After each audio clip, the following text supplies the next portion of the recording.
Bates Motel Recap April 3, 17, Season 5 Episode 7 Inseparable. Bates Motel begins tonight with Sam Loomis, Austin Nichols, laying dead in the motel bathroom and Norman Bates, Freddie Highmore, trembling as he holds the bloody knife. His mother, Norma Louise, Vera Farmiga, tells him to turn off the faucet and if he wants to play with the big kids he has to act like one, ordering him to clean up and change his clothes. She tells him he is in shock, but he will live and can think about the meaning of life later, but right now they have stuff to do. Norman drives through the rain saying he just killed someone. Norma tells him he painted her in a corner and now he has to deal with it. He says he is trying, as he drives Sam's car into the forest, but hid among trees as they see police lights ahead. Norma and Norman watch as they bring in a body bag from the lake. Once Norman realizes what they have found, he vomits and Norma says, "It's going to be a long night." Once back in the car, Norman has a meltdown saying it was Jim Blackwell, and Sheriff Greene, Brooke Smith, is going to piece it all together. Norma slaps Norman to calm him down. When he recovers, he slaps her back. She says they need to focus on getting rid of Sam's body. When she slips up, Norman asks how many times have they done this and how many bodies are in that lake. She tells him that there is a lot at stake right now. If they connect the crimes to him, he could be killed or put in a mental institution and feed him medications.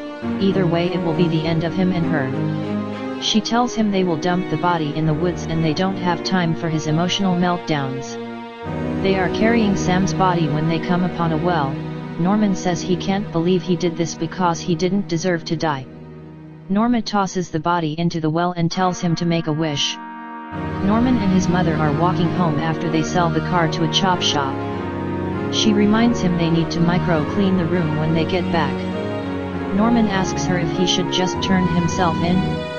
He admits he doesn't want to be killed or locked up, but what they're doing is wrong. Norma feels she shouldn't have told him the truth because it seems to be too much. She suggests that if it happens again, that it's too much, she could take over completely. He says that isn't an option. As they are talking, Sheriff Greene arrives. Norman runs over as his mother tells him to not do anything stupid if he loves her. She informs him they have found multiple bodies down at the lake last night, and one of them was Jim Blackwell.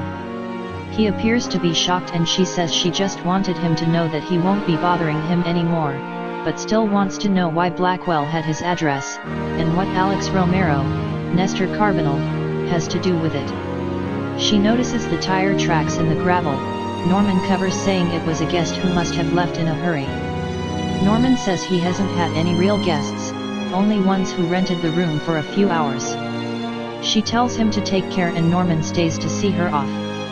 Romero wakes up and Mary serves him a huge breakfast in bed. She gives him antibiotics, which he thanks her for saying she saved his life.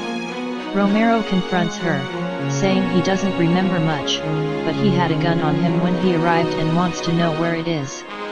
She tells him he probably lost it, and she will be back soon to retrieve his food tray.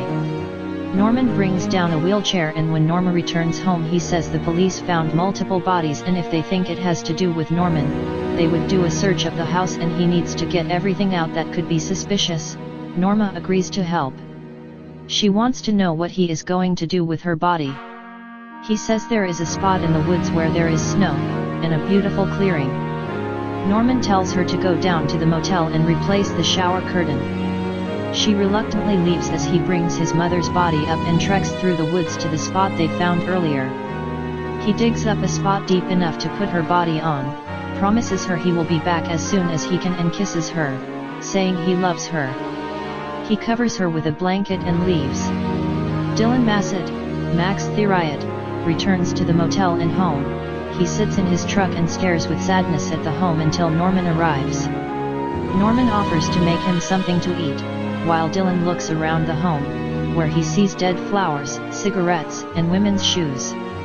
He walks into the kitchen, which is a mess, asking Norman if he has been living there this whole time by himself, saying he should have called him. He says the hotel is still running. Norman asks about Emma, Olivia Cook.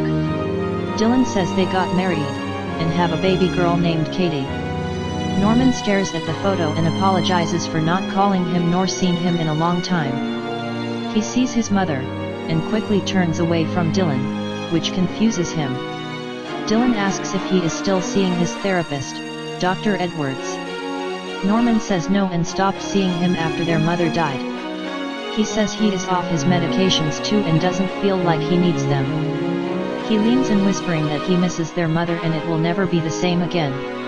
Dylan says he doesn't think he is well and shouldn't be living there alone. Norman says living any other way is not an option. Dylan says he is going to stay with him for a few days and together they will get this all figured out. Norman says he doesn't feel well, he is going to lay down, but Dylan should make himself at home. Dylan goes upstairs, and sits in his mother's room and begins to cry. He stares at her housecoat and says he is sorry and begs for her forgiveness. Romero searches the house for his gun. Mary finds him and he demands to have it. She says he is one of the kindest people in her life and a decent man. She wants to know what happened. She knows he is working by his own moral compass and wants to know if it has to do with Norma Bates. She asks him if he knows who killed Norma after he admits she didn't kill herself. He stands up and tells her to stay out of it but to make sure his gun is there when he is well enough to go. Norman wakes up with his mother staring at him. She says she has only been there for a little while, but they need to talk about Dylan. She says Dylan cannot stay. He may be coming from a good place but he is misguided and never understood their relationship. She says the reality is Dylan can no longer be in their lives, it has to be only the two of them. Norman says he understands. She tells him to make a nice dinner for the two of them, convince Dylan he is fine and then make him leave. At the pharmacy, Dylan learns that Dr. Edwards went missing just over a year ago and presumed dead, so they cannot refill Norman's expired prescriptions.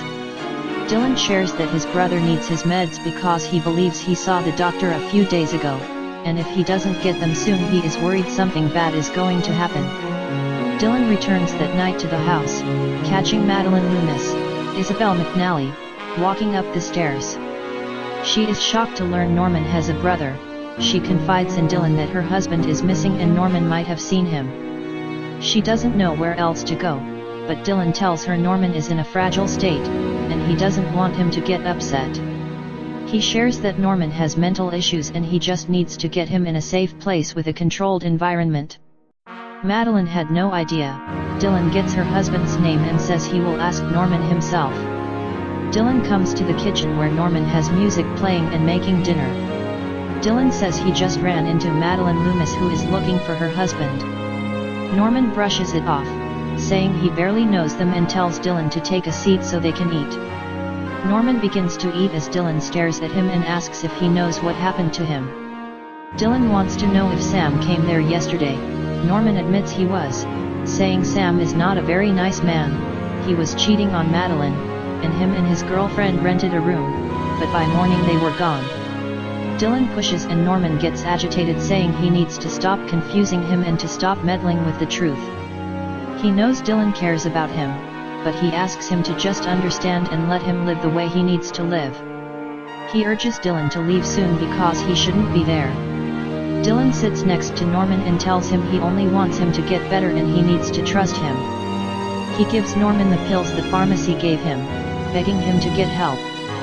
He asks him to take one in front of him so he knows he is taking them. Norman struggles, tears down his face.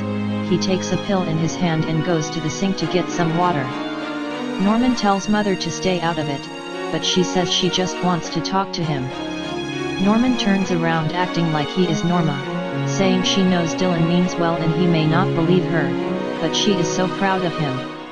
She tells him she loves him but unfortunately she can only be a real mother to one person and even though she loves him so very much, she says it pains her that he is getting in the way.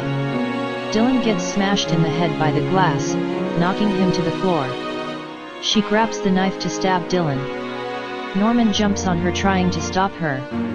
Dylan is bleeding but observes Norman fighting with himself, acting like he is physically fighting his mother.